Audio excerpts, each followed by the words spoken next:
Hey all, before we start the show, a quick note. If you like our podcast, another show we think you'll enjoy is called You're the Expert. It's a public radio show where three comedians try to guess what a leading scientist does all day. Once the comedians figure it out, they interview the scientist about why his or her work matters. The show is fun, it's funny, and you might even actually learn something. I'd recommend starting with the episode Robot-Human Teamwork, where MIT roboticist Dr. Julie Shah teaches John Hodgman and Wyatt Cenac why they don't have to worry about being enslaved by machines. You can find that episode online at theexpertshow.com or on any podcasting app. A science story, huh? These NYU scientists, I felt right. I was so and I just thought, well, I had figured it out. It was that golden moment. Because science was on my side.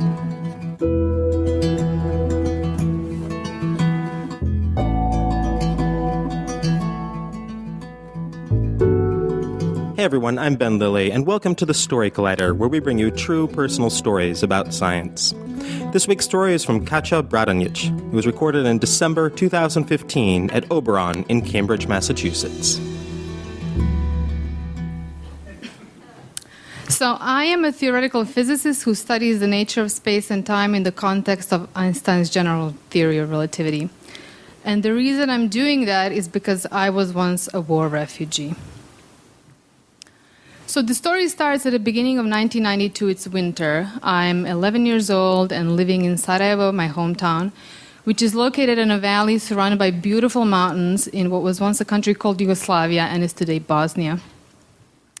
Now I have to say, I'm yet to see a more magical sight than Sarajevo in the winter evening hours covered in snow, colorful lights glowing from the tables of street vendors selling toys and decorations for New Year's. When you get home, you should Google winter night in Sarajevo.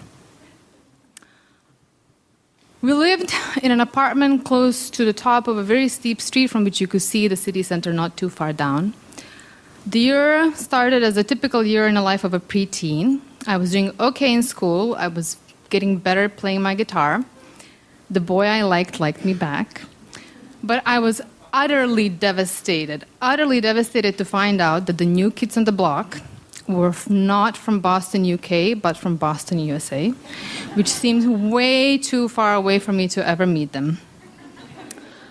I was peripherally aware of the unrest in the other parts of Yugoslavia, but the flames spread to Bosnia and Sarajevo in the April of that year, and what followed was a 4-year bloodshed among 3 ethnic groups that resulted in about 100,000 dead people and 2.5 million refugees from Bosnia. Now, I'm extremely lucky in that my story is that of displaced.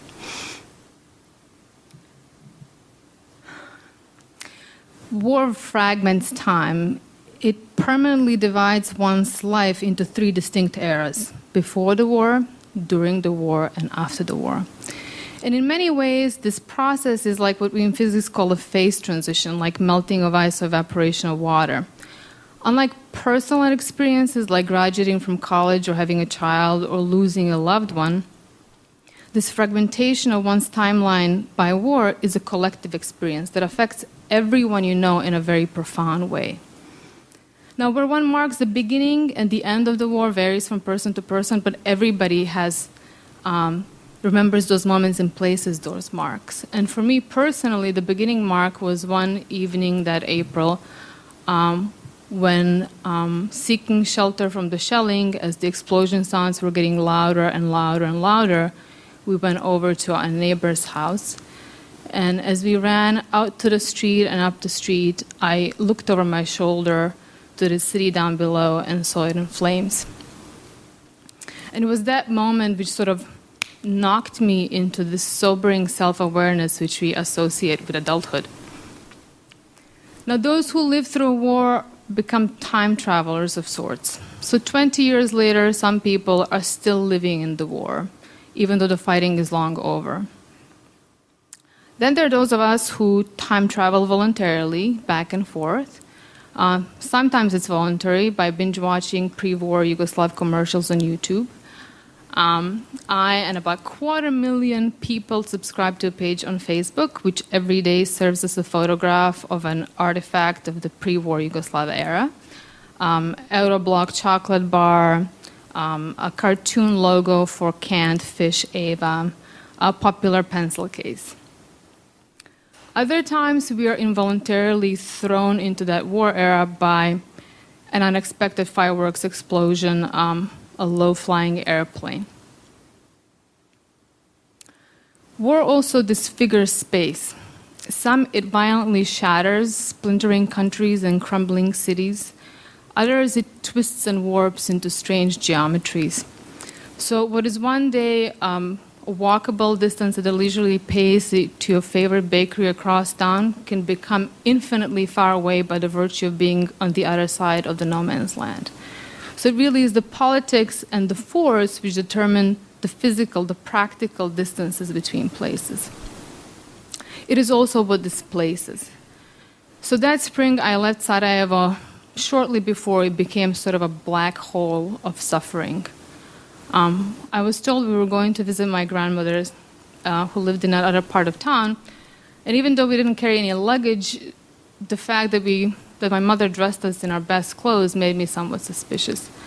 So as we walked through the city and passed the street leading to my grandmother's apartment, I understood what was going on, and in this childhood naivety, I felt betrayed.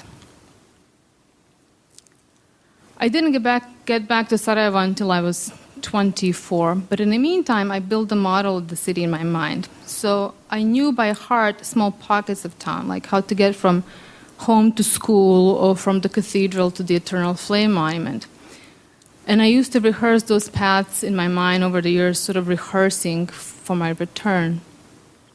But what I couldn't remember was how those fragmented pieces could be put together to construct the geometry of the city as a whole.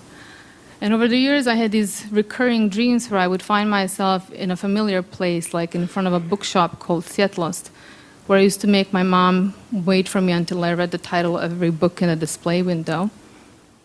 But I didn't know how to get from the bookshop home, so in my dream, I would wander aimlessly through these strange streets, trying to find an apartment on top of the hill. It was about that time that my grandfather, who probably noticed I was spending a lot of time thinking about things, he said I should be aware of space and time. And that really intrigued me because his words captured something that I felt, but I couldn't really articulate. And it was that my feeling of loss and longing were produced by my displacement in space and time from the place I knew. So it was also at that time that I started associating emotional states with spatial distances and temporal duration, but also understanding my own emotions by imagining them as arranged in space and in time. When Sarajevo and I reunited, it greeted me with a smile of a childhood friend who could remember my face but couldn't quite place me through the fog and the smoke of the events that took place while I wasn't there. But that was encouraging to me, and I spent my first visit back walking through the city with my grandmother, looking for the contact points between those fragmented pieces that I kept in my mind over the years. Today, Sarajevo and I are still reacquainting. Now, this fragmentation of time and the shattering of space for me also came with the complete disintegration of my national identity. I was born and raised a Yugoslav, and just as it sounds, that came with a creation story and a set of commandments, if you'd like. So my 11-year-old self would have told you that Yugoslavia was the most beautiful country in the world, which emerged from a glorious victory over Nazis under the leadership of Marshal Tito, who was our president for almost 40 years, and whose picture hung on the wall of every classroom. When I was in the first grade, all the first graders joined something called the Union of Pioneers, which is something like state-run Eagle Scouts. And we gave our oath to diligently study and work, to love our self-governing Socialist Federative Republic of Yugoslavia, and to value all the people of the world who wanted freedom and peace. So when the reality of war really hit me, I had no other explanation except that the Nazis were back, and I was going to fight them. And the real ethnic divisions which were ripping the country from within weren't even in my vocabulary. But all of a sudden, I couldn't declare myself Yugoslav anymore because Yugoslavia simply didn't exist. It was not a choice. And what I thought was my native language was dismissed as non-existent, and instead of 3 different languages emerged. Yugoslavia today is 7 different countries. Now, whether you think of this transition as a liberation from a totalitarian oppressive regime, or you think of it as a disease of ethnic nationalism, to my 11-year-old self, these were cosmic shifts that left me completely disoriented. Being a war refugee left me with this visceral understanding that nothing is permanent. And if you're lucky to save your life and health and not lose a loved one, in a single day, you can lose your home, you can lose all your possessions, you can lose your language, you can lose your country, and you can lose your identity. And for me, one way to deal with this unexpected fragmentation of time and warping of political space is to transcend it through knowledge and understanding of things that are somehow more fundamental. So I looked for answers in literature and philosophy, and eventually I turned to physics, which is where I found exactly what I've been looking for, and that's called general relativity. It is a science of space and time compactly expressed with mathematical equations.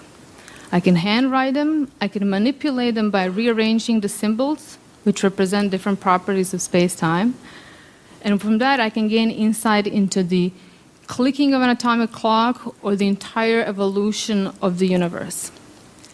So in those moments when I'm working armed only with paper and pencil and my imagination, and with hundreds of years' worth of knowledge of mathematics, physics, and philosophy compiled in papers and books laid across my table, I'm finally transcending the twisted geometry of conflict and understanding my own space and place in a universe that's governed by principles that are beyond the influence of a politician or an army or a thug with a gun. And it is those moments that it's finally peace and I'm finally home. Thank you.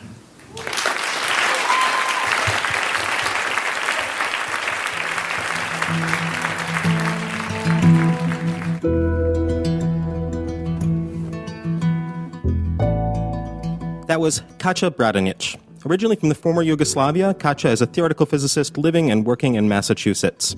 Her research on the nature of space, time, and gravitation straddles the boundaries of science, philosophy, history of physics, and visual art.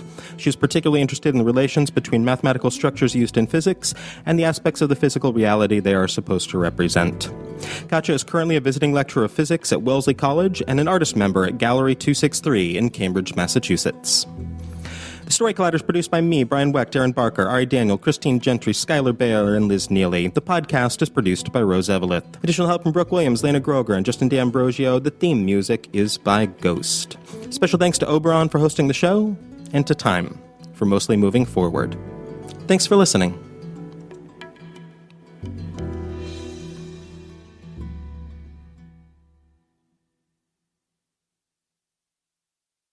We all hold trauma in our bodies. W.W. Norton & Company is the publisher of Body Rights, a new healing workbook by psychologist, healer, and artist Sheena Young. With beautiful illustrations and thoughtful exercises, Dr. Young invites trauma survivors a way to reclaim their bodies through ancient rituals, empowering body movements and meditation practices. Go to www.norton.com/bodyrights. That's BODYRITES and use code BODY for 20% off and free shipping on this book. Valid through July 1st for U.S.-based customers.